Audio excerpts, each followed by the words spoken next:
Mapagpalang araw po sa ating lahat. Ako po si Emmanuel Alejandre. Ito po ang aking daily devotion ngayong March 24. Ngayon, ating pag-uusapan kung ikaw ba ay dualistic o holistic. Makikita natin ito sa John chapter 1 verse 3 na nagsasabing, "Through Him, all things were made. Without Him, nothing was made that has been made." Sa Tagalog, nilikha ang lahat ng bagay sa pamamagitan niya. At walang anumang nalikha ng hindi sa pamamagitan niya. So sinasabi po rito na God created everything. And everything that created is through Him.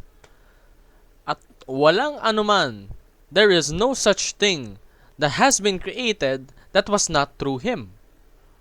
Because God alone is eternal and uncreated. Sinasabi po rito na si God at tanging si God lamang ang eternal, forever, never changing, and uncreated. Anong sabihin ng uncreated, no? Dahil si God nag-e-exist na unang-una pa lang. Walang nag-create kay God.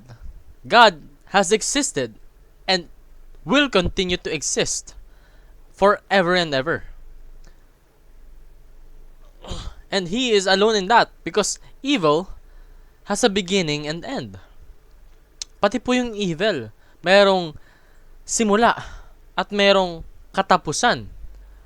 Ngunit ang ating Panginoon, walang katapusan. At walang simula. Alam mo kung bakit? Dahil siya yung nagsimula ng lahat. Because Christ is Lord over all, including the material world. Material world meaning yung world natin. Na kung saan may mga ari-arian, may riches, so on and so forth. Lahat ito, pagmamay-ari at pinamamahalaan ng ating Panginoong Hesukristo. So reject the dualistic pagan worldview.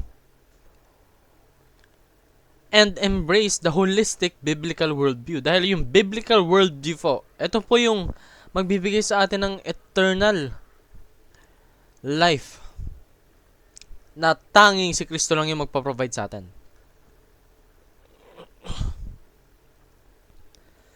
And make secular sacred. Tayo pong mga Kristiyano, believers of God, we must do everything we can in order to glorify God. And that is including putting things into the perspective and the view through Bible. Yun lamang po ang aking daily devotion. Maraming salamat sa pakikinig. Pagpalain po tayong lahat. Let us all give glory to God.